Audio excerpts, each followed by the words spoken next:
Hi hello ಎಲ್ರಿಗೂ ನಮಸ್ಕಾರ. ಇವತ್ತು ತುಂಬಾ ಟೇಸ್ಟಿಯಾಗಿ ಬಾಳೆಕಾಯಿ ಸಾಂಬಾರನ್ನು ಯಾವ ರೀತಿ ಮಾಡೋದಂತ ತೋರಿಸ್ತಾ ಇದ್ದೀನಿ. ಊಟದ ಜೊತೆಗೂ ಕೂಡ ಚೆನ್ನಾಗಿರುತ್ತೆ, ಹಾಗೆಯೇ ಇಡ್ಲಿ ದೋಸೆ ಜೊತೆಗೂ ಕೂಡ ಚೆನ್ನಾಗಿರುತ್ತೆ. ಬನ್ನಿ ಹಾಗಿದ್ರೆ ಯಾವ ರೀತಿ ಮಾಡೋದಂತ ನೋಡೋಣ.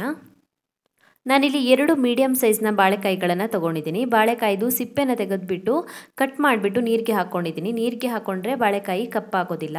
ಮೊದಲಿಗೆ ಮಸಾಲೆ ರೆಡಿ ಮಾಡ್ಕೊಳ್ಳೋಣ. ಒಂದು ಬಾಣಲಿನ ಕಾಯಿಸಿ ಅದಕ್ಕೆ 1 ಚಮಚ ಆಗೋಷ್ಟು ಎಣ್ಣೆ ಹಾಕ್ಕೊಳ್ಳಿ. ನಂತರ ಅದಕ್ಕೆ 5 ರಿಂದ 6 ಬ್ಯಾಡಗಿ ಮೆಣಸಿನಕಾಯಿನ ಸೇರಿಸ್ಬಿಟ್ಟು ಸ್ವಲ್ಪ ಹೊತ್ತು ಫ್ರೈ ಮಾಡ್ಕೊಳ್ಬೇಕು. ಉರಿನ ಮೀಡಿಯಂ ಫ್ಲೇಮಲ್ಲಿ ಇಟ್ಕೊಳ್ಳಿ. ಮೀಡಿಯಂ ಫ್ಲೇಮಲ್ಲಿ ಒಂದು 2 ನಿಮಿಷದವರೆಗೂ ಮೆಣಸಿನಕಾಯಿನ ಫ್ರೈ ಮಾಡ್ಕೊಳ್ಬೇಕು.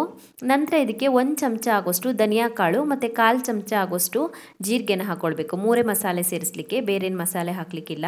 ಇವಾಗ ಎಲ್ಲ ಮಸಾಲೆಗಳನ್ನು ಸೇರಿಸಿ ಮತ್ತೆ ಒಂದು 2 ರಿಂದ 3 ನಿಮಿಷದವರೆಗೂ ಹುರ್ಕೊಳ್ಬೇಕು. ಹಾಗೆಯೇ ನಾನಿಲ್ಲಿ ಅರ್ಧ ತೆಂಗಿನಕಾಯಿನ ತುರಿದಿಟ್ಕೊಂಡಿದ್ದೀನಿ. ತೆಂಗಿನಕಾಯಿ ತುರಿಗೆ ನಾವು ಹುರಿದಿಟ್ಕೊಂಡಿರುವಂಥ ಮಸಾಲೆನ ಸೇರಿಸ್ಕೊಳ್ಳೋಣ. 3 ರಿಂದ 4 ಎಸಲಾಗೋಷ್ಟು ಬೆಳ್ಳುಳ್ಳಿನ ಹಾಕ್ಕೊಳ್ಳಿ, ರುಬ್ಬೋದಕ್ಕಿದು. ಹಾಗೆಯೇ ಒಂದು 1/4 ಚಮಚ ಆಗೋಷ್ಟು ಅರಿಶಿನ ಪುಡಿನ ಸೇರಿಸಿ ನೀರನ್ನು ಹಾಕಿ ನೈಸಾಗಿ ರುಬ್ಬಿಟ್ಕೊಳ್ಳಿ.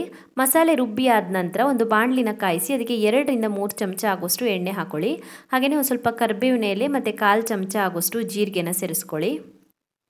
ಒಂದು ಚೆನ್ನಾಗಿ ಹೆಚ್ಚಿರುವಂಥ ಈರುಳ್ಳಿನ ಹಾಕ್ಕೊಳ್ತಾ ಇದ್ದೀನಿ. ಒಂದು ದೊಡ್ಡ ಸೈಜ್ನ ಈರುಳ್ಳಿ ತೊಗೊಂಡಿದ್ದೀನಿ. ಈರುಳ್ಳಿನ ಚಿಕ್ಕದಾಗಿ ಹೆಚ್ಚಿಬಿಟ್ಟು ಸೇರಿಸ್ಕೊಳ್ಬೇಕು. ಸ್ವಲ್ಪ ಹೊತ್ತು ಫ್ರೈ ಮಾಡ್ಕೊಳ್ಳೋಣ. ಈರುಳ್ಳಿ ಸಾಫ್ಟ್ ಆಗಬೇಕು, ಬಾಡಬೇಕು ಚೆನ್ನಾಗಿ.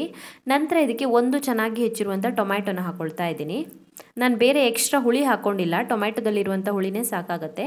ಬೇಕಿದ್ದರೆ ರುಬ್ಬುವಾಗ ಸ್ವಲ್ಪ ಹುಳಿ ಹಾಕ್ಕೊಳ್ಬೋದು. ಟೊಮ್ಯಾಟೊ ಸೇರಿಸಿ ನಂತರ ಇದಕ್ಕೆ ನಾವು ಕಟ್ ಮಾಡಿ ಇಟ್ಕೊಂಡಿರುವಂಥ ಬಾಳೆಕಾಯಿನ ಹಾಕ್ಕೊಳ್ಬೇಕು. ಚೆನ್ನಾಗಿ ಮಿಕ್ಸ್ ಮಾಡ್ಕೊಳ್ಳಿ. ಬಾಳೆಕಾಯಿನ ಸೇರಿಸ್ಬಿಟ್ಟು ರುಚಿಗೆ ತಕ್ಕಷ್ಟು ಉಪ್ಪನ್ನು ಸೇರಿಸ್ಕೊಳ್ಳೋಣ. ಇದಕ್ಕೆ ರುಚಿಗೆ ತಕ್ಕಷ್ಟು ಉಪ್ಪನ್ನು ಸೇರಿಸಿ ಚೆನ್ನಾಗಿ ಮಿಕ್ಸ್ ಮಾಡಿ ಮುಟ್ಲ ಮುಚ್ಚಿಬಿಟ್ಟು ಬಾಳೆಕಾಯಿನ ಬೇಯಿಸ್ಕೊಳ್ಬೇಕು. ಮುಟ್ಲ ಮುಚ್ಚಿ ಒಂದು 5 ನಿಮಿಷದವರೆಗೂ ಬೇಯಿಸ್ಕೊಂಡ್ರೆ ಸಾಕಾಗುತ್ತೆ, ಬೇಗನೆ ಬೆಂದ್ಬಿಡುತ್ತೆ. 5 ನಿಮಿಷ ಬೇಯಿಸ್ಕೊಂಡಿದ್ದೀನಿ. ಬಾಳೆಕಾಯಿ ಚೆನ್ನಾಗಿ ಬೆಂದ್ಬಿಟ್ಟು ಸಾಫ್ಟ್ ಆಗಿದೆ. ಇವಾಗ ಇದಕ್ಕೆ ನಾನು ಬೇಳೆ ಹಾಕ್ಕೊಳ್ತಾ ಇದ್ದೀನಿ. ಆಲ್ರೆಡಿ ನಾನು ಒಂದು 1/4 ಕಪ್ ಆಗೋಷ್ಟು ಹೆಸರು ಬೇಳೆನ ಬೇಯಿಸಿ ಇಟ್ಕೊಂಡಿದ್ದೀನಿ, ಅದನ್ನು ಸೇರಿಸ್ಕೊಳ್ತಾ ಇದ್ದೀನಿ. ಹಾಗೆಯೇ ನಾವು ರುಬ್ಬಿಟ್ಕೊಂಡಿರುವಂಥ ಮಸಾಲೆನ ಹಾಕ್ಕೊಳ್ತಾ ಇದ್ದೀನಿ. ಬರೀ ಮಸಾಲೆ ಸೇರಿಸಿನೂ ಮಾಡ್ಬೋದು, ಬಟ್ ಬೇಳೆ ಸೇರಿಸಿದಾಗ ರುಚಿ ಇನ್ನೂ ಚೆನ್ನಾಗಿ ಬರುತ್ತೆ. ಅದಕ್ಕೆ ತಕ್ಕ ಹಾಗೆ ನೀರನ್ನು ಸೇರಿಸ್ಕೊಳ್ಳಿ. ಒಂದು 2 ರಿಂದ 3 ಲೋಟ ಆಗೋಷ್ಟು ನೀರು ಹಾಕ್ಕೊಳ್ಬೋದು. ಹಾಗೆಯೇ ರುಚಿಗೆ ತಕ್ಕಷ್ಟು ಉಪ್ಪನ್ನು ಸೇರಿಸ್ಕೊಳ್ಳೋಣ. ಉಪ್ಪು ಮತ್ತು ನೀರನ್ನು ಸೇರಿಸ್ಬಿಟ್ಟು ಚೆನ್ನಾಗಿ ಮಿಕ್ಸ್ ಮಾಡಿ ಮುಟ್ಲ ಮುಚ್ಚಿಬಿಟ್ಟು ಒಂದು 10 ನಿಮಿಷದವರೆಗಾದ್ರೂ ಕುದಿಸ್ಕೊಳ್ಬೇಕಾಗತ್ತೆ. 10 ನಿಮಿಷ ಚೆನ್ನಾಗಿ ಕುದಿಸ್ಕೊಂಡಿದ್ದೀನಿ. ರೆಡಿಯಾಗಿದೆ ಇದು. ಮತ್ತೇನು ಐಟಮ್ ಸೇರಿಸಲಿಕ್ಕಿಲ್ಲ. ಸ್ಟಾರ್ಟಿಂಗಲ್ಲೇ ಎಣ್ಣೆ ಹಾಕಿ ಎಲ್ಲ ಐಟಮ್ಸನ್ನು ಫ್ರೈ ಮಾಡ್ಕೊಂಡಿರೋದ್ರಿಂದ ಮತ್ತೆ ಒಗ್ಗರಣೆ ಹಾಕುವ ಅವಶ್ಯಕತೆಯೂ ಇಲ್ಲ. ಸೊ ರುಚಿಯಾಗಿರುವಂಥ ಬಾಳೆಕಾಯಿ ಸಾರನ್ನು ಯಾವ ರೀತಿ ಮಾಡೋದಂತ ನೋಡಿದ್ರಲ್ಲ.